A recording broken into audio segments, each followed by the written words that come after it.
ଭାରତର ଜାତୀୟ ପ୍ରତୀକ ଜାତୀୟ ପତାକା ତିରଙ୍ଗା ନାରଙ୍ଗୀ ଧଳା ଓ ସବୁଜ। ଧଳା ରଙ୍ଗର ମଧ୍ୟଭାଗରେ ଅଶୋକ ଚକ୍ର ଅବସ୍ଥିତ। ଜାତୀୟ ପତାକା ଭାବେ ସମ୍ବିଧାନ ସଭା ଦ୍ୱାରା ଗୃହୀତ 22 ଜୁଲାଇ 1947 ମସିହା।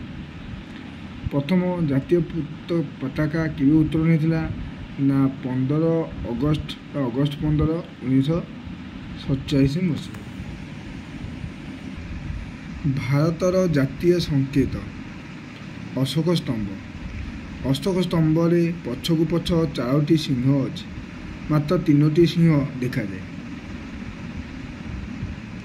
ଭାରତର ଜାତୀୟ ସଙ୍ଗୀତ ଜନ ଗଣ ମନ।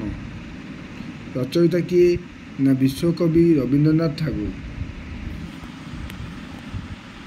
ପ୍ରଥମ ଗାନ କେବେ ହୋଇଥିଲା ନା 19 ଡିସେମ୍ବର 1911 ମସିହାରେ। ସମ୍ବିଧାନ ସଭା ଦ୍ୱାରା ଜାତୀୟ ସଙ୍ଗୀତ ଭାବେ ସ୍ୱୀକୃତି ଲାଭ କଲା କେବେ ନା 26 ଜାନୁଆରୀ 1950 ମସିହାରେ। ଭାରତ ଜାତୀୟ ଗୀତ ବନ୍ଦେ ମାତରମ୍। ରଚୟିତା କିଏ ବଙ୍କିମ ଚନ୍ଦ୍ର ଚାଟାର୍ଜୀ। ପ୍ରଥମ ଗାନ କେବେ ହୋଇଥିଲା ନା 1896 ମସିହାରେ ଏହା ପ୍ରଥମ ଗାନ ହୋଇଥିଲା ବନ୍ଦେ ମାତରମ୍। ସ୍ଥାନ କେଉଁଠି ନା ଜାତୀୟ କଂଗ୍ରେସ ଅଧିବେଶନ। ତାପରେ ହେଲା ଜାତୀୟ ପଞ୍ଜିକା। ଶକାବ୍ଦ ଓ ଗ୍ରିଗୋରିଆନ୍ କ୍ୟାଲେଣ୍ଡରକୁ ଭିତ୍ତି କରି ଜାତୀୟ କ୍ୟାଲେଣ୍ଡର 22 ମାର୍ଚ୍ଚ 1957 ମସିହାରୁ ପ୍ରଚଳିତ। ଶକ ବର୍ଷ ପ୍ରଥମ ମାସ ଚୈତ୍ର, ଶେଷ ମାସ ଫାଲ୍ଗୁନ।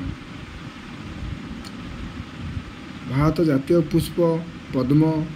ଜାତୀୟ ବୃକ୍ଷ ବରଗଛ। ଜାତୀୟ ଫଳ ଆମ୍ବ। ଜାତୀୟ ପଶୁ ବାଘ।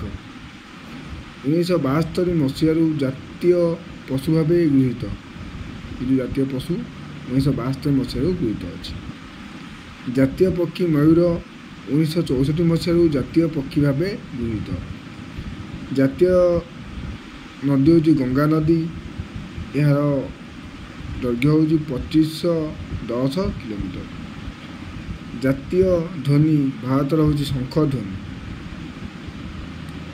ଜାତୀୟ ପୋଷାକ ଧୋତି ଓ ପଞ୍ଜାବୀ। ଜାତୀୟ ବାକ୍ୟ ସତ୍ୟମେବ ଜୟତେ। ଭାରତର ଜାତୀୟ କ୍ରୀଡ଼ା ହେଉଛି ହକି। ଜାତୀୟ ମୁଦ୍ରା ହେଉଛି ରୁପିଆ ଚିହ୍ନ। ଏହିପରି 3 ଜୁଲାଇ 15, 2010 ମସିହାରୁ ଗୃହୀତ। ଜାତୀୟ ବେସାମରିକ ସର୍ବୋଚ୍ଚ ଉପାଧି ହେଉଛି ଭାରତରତ୍ନ। ଏହା 1954 ମସିହାରୁ ଆରମ୍ଭ। ସାମରିକ ଉପାଧି ହେଉଛି ପରମବୀର ଚକ୍ର।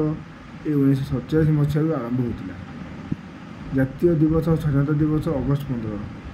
ଜାତୀୟ ନୀତି ହେଉଛି ଅହିଂସା। ଆମ ଭାରତ ରାଷ୍ଟ୍ରଭାଷା ବା ଜାତୀୟ ଭାଷା ହେଉଛି ହିନ୍ଦୀ।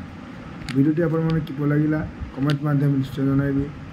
ଏହିପରି ନୂଆ ଜିକେ ଭିଡ଼ିଓ ଜାଣିବା ପାଇଁ ମୋ ଚ୍ୟାନେଲ୍ ଟିଚ୍ ୱିଥ୍ କେପିକୁ ଲାଇକ୍, ସେୟାର ଏବଂ ସବସ୍କ୍ରାଇବ୍ କରନ୍ତୁ। Thank you. ଜୟ ଜଗନ୍ନାଥ।